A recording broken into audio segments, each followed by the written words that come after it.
how do we get our data for values? I've done videos about this. I talk about this in any like top 10 books to invest in or whatever videos that I do.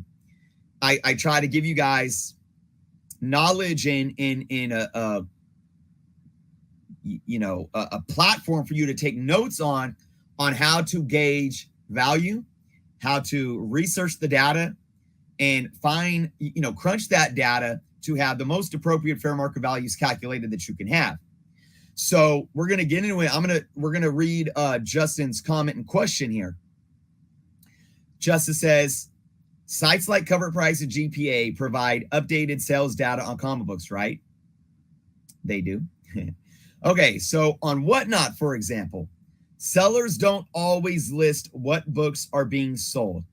So, for example, item number 1, auction number 1, comic book, generic comic lot number 25, right?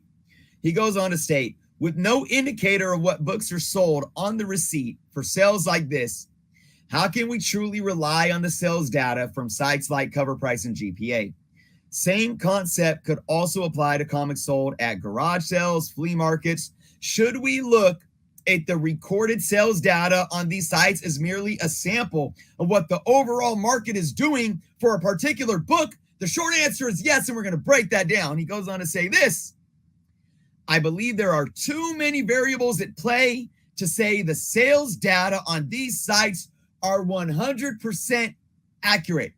You are right in the questions that you are pondering here and that you propose, Justin. Basically,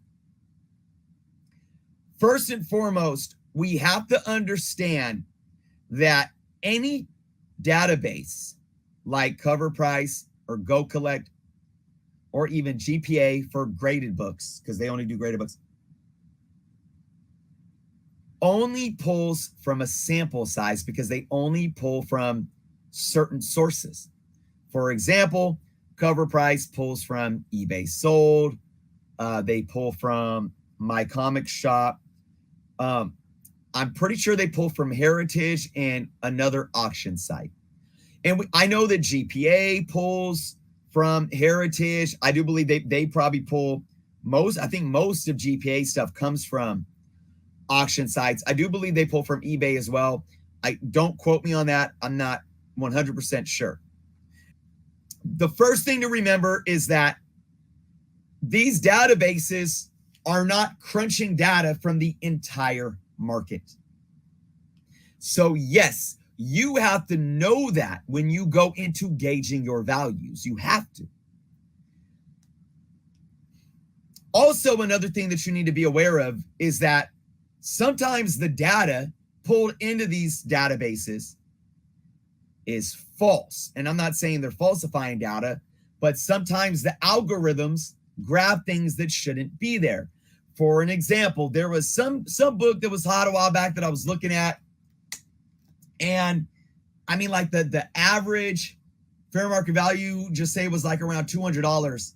But then there was one sale that was like $480.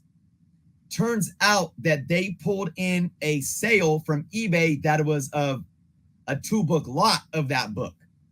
So that's why I say you can't focus on outliers or just last high sale or et cetera, because sometimes that data can be misleading because this stuff is being pulled in by algorithms, and sometimes things slip through the algorithms that shouldn't be there, that skew the data. All right, keep that in mind as well.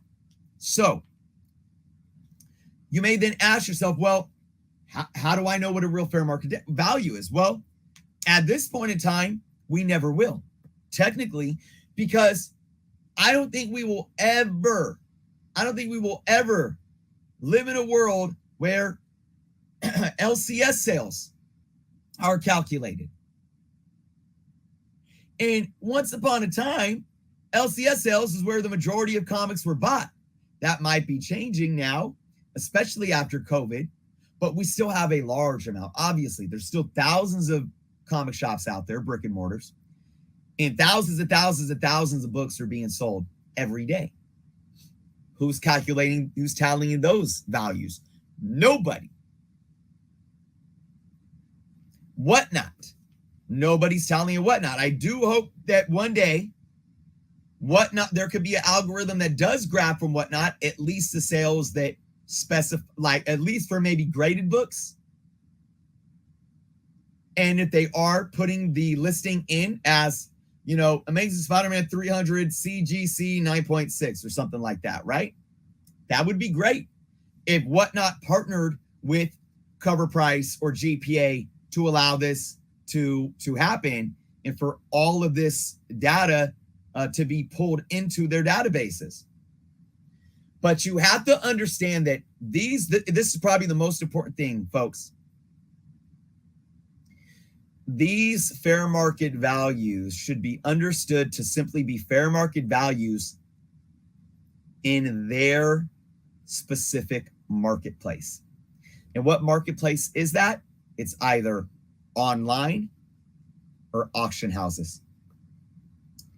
Online, meaning not even live sales. I'm not even talking about live sales. Whatnot, IG live sales, YouTube live sales, Facebook live sales. No, I mean online is in primarily eBay and my comic shop and some of the online auction houses as well.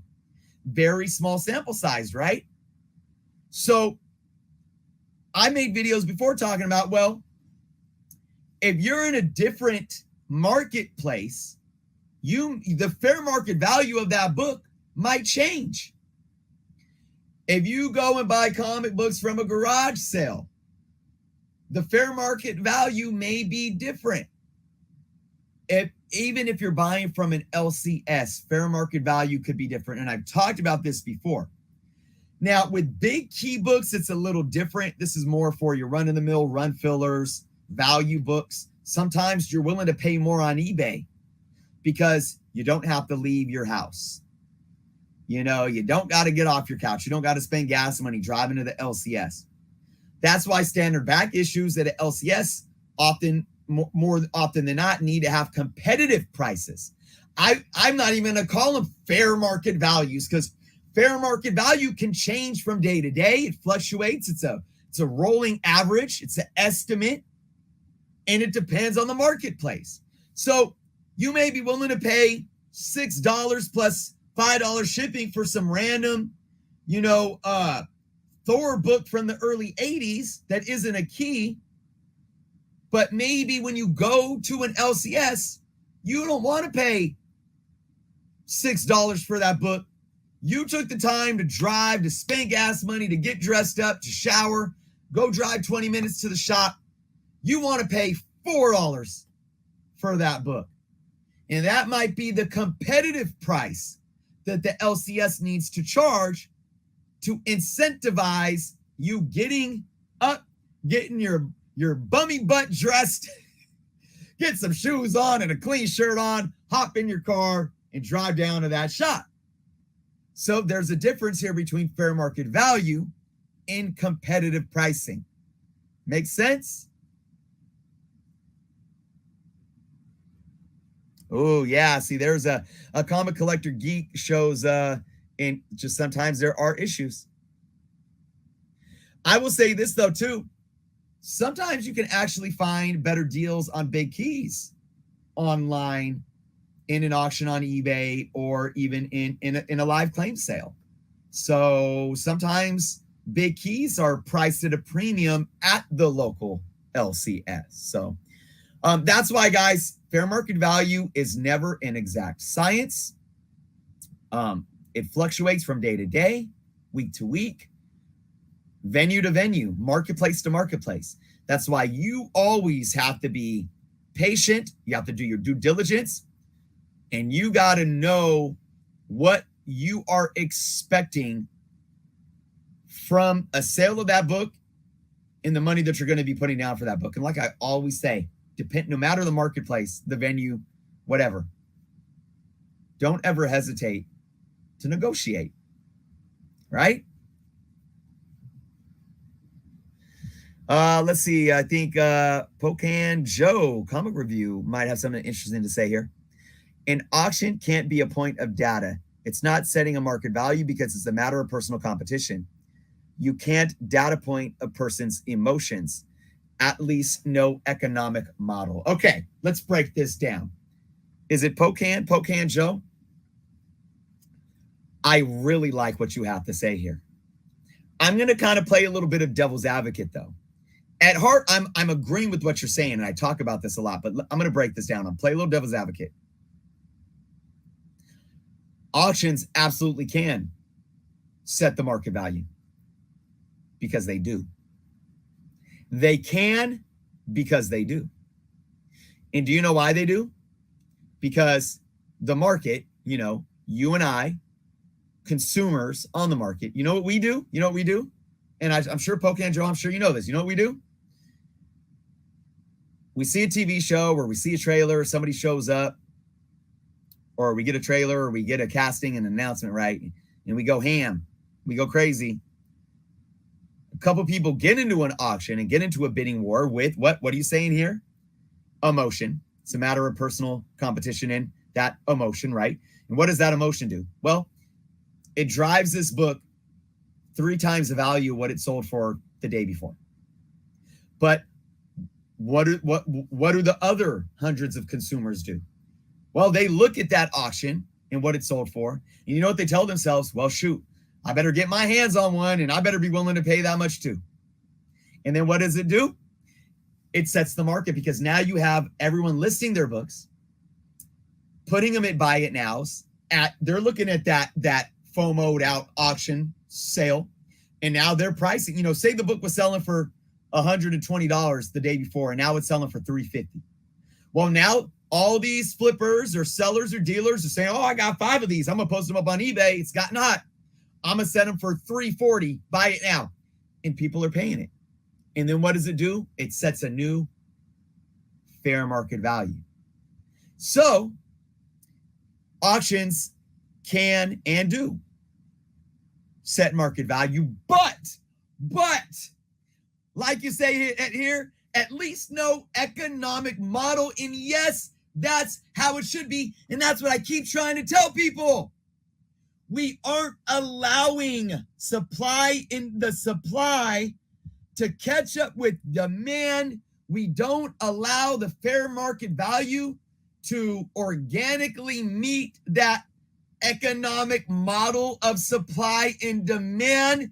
And that's why essentially Pocan Joe is right in his assessment to say that we as the market, we as consumers should not be allowing a simple auction to dictate what we are willing to pay. They could be guidelines.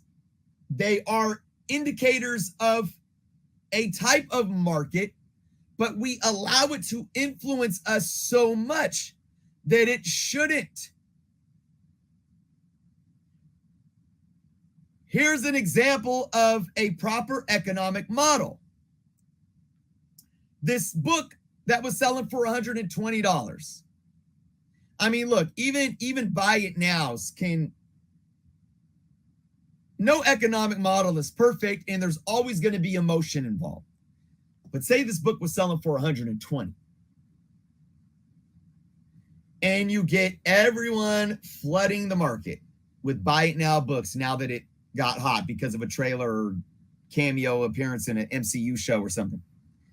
And everyone's setting their buy it nows for around $500. And nobody's buying it. What are they going to have to start doing? They're going to have to start lowering their prices until it gets to a market equilibrium to where then the consumers are willing to pay that fair market value. But Pocan Joe, great comment there